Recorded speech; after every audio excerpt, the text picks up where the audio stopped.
Hello friends, जय माता दी। आप सभी को नवरात्र के 7वें दिन की हार्दिक शुभकामनाएं। नवरात्र के 7वें दिन सुनते हैं नवरात्र व्रत कथा। नवरात्रि के 7वें दिन यानी महासप्तमी का माता कालरात्रि की पूजा की जाती है। जैसा उनका नाम है वैसा ही उनका रूप है। खुले बालों में अमावस की रात में काली माँ कालरात्रि की छवि देखकर भूत प्रेत भाग जाते हैं। खुले बालों वाली यह माता गधे पर सवार है। इसके श्वास से भयंकर अग्नि निकलती है। इतना भयंकर रूप होने के बाद भी वो एक हाथों में भक्तों को अभय दे रही हैं और मधुकैटभ को मारने में इन्हीं माँ का योगदान था। माँ का भय उत्पन्न करने वाला यह रूप केवल दुष्टों के लिए है। अपने भक्तों के लिए यह रूप अत्यंत शुभदायी है। इसलिए कई जगह इन्हें शुंभकारी नाम से जाना जाता है। नाम से ही अभिव्यक्त होता है कि माँ दुर्गा की 7वीं शक्ति कालरात्रि नाम से जानी जाती है। यानी जिनके शरीर का रंग घने अंधकार की तरह एकदम काला है। इनका रूप भयानक है। सिर के बाल बिखरे हुए हैं और गले में विद्युत की तरह चमकने वाली माला है। अंधकार की स्थितियों को नाश करने वाली शक्ति है कालरात्रि। काल से भी रक्षा करने वाली शक्ति हैं। इन देवी के 3 नेत्र हैं। ये तीनों ही नेत्र ब्रह्मांड की तरह गोल हैं। इनके श्वासों से अग्नि निकलती रहती है। ये गधे की सवारी करती हैं। ऊपर उठे हुए दाहिने हाथ की मुद्रा भक्तों को वर देती है और नीचे हाथ वाला अभय मुद्रा में है, यानी भक्तों को हमेशा अभय और निर्भय रखता है। बाएं तरफ के ऊपर वाले हाथ में लोहे का कांटा तथा नीचे वाले हाथ में खड्ग है। इनका रूप भय ही भयंकर है, लेकिन ये सदैव ही शुभकारी माँ है, इसलिए ये शुंभकारी कहलाती हैं।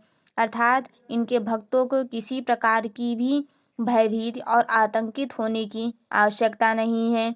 इनके साक्षात्कार से भक्त पुण्य का भागी बनता है।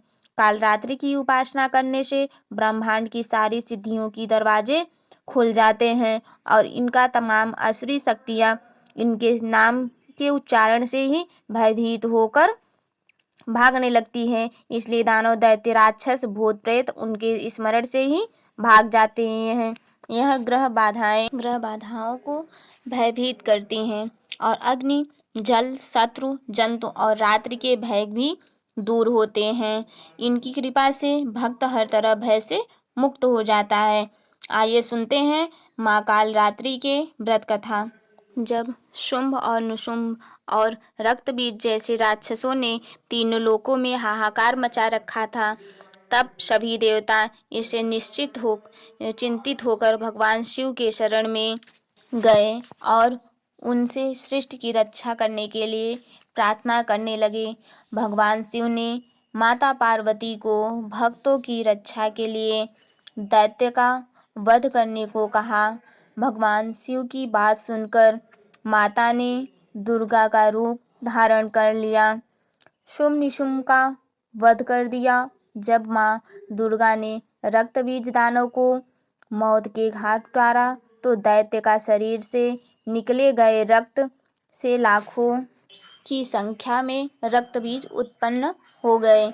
यह देखकर माँ दुर्गा ने अपने तेज से कालरात्रि को उत्पन्न किया।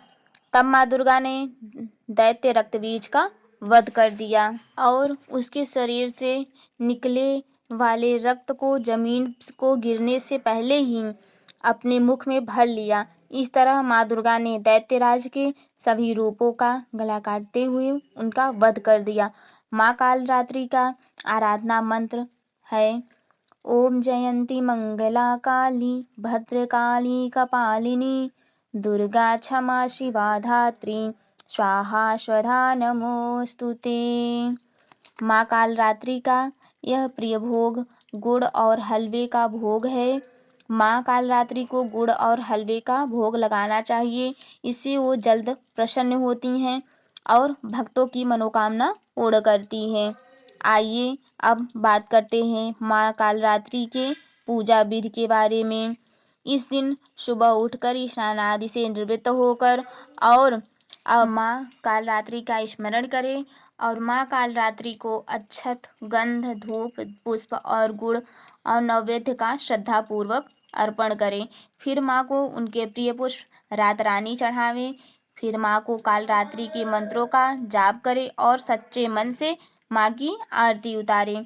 मान्यता है कि माँ को गुड़ का भोग अर्पित करें और साथ ही ब्राह्मणों को दान अवश्य करें।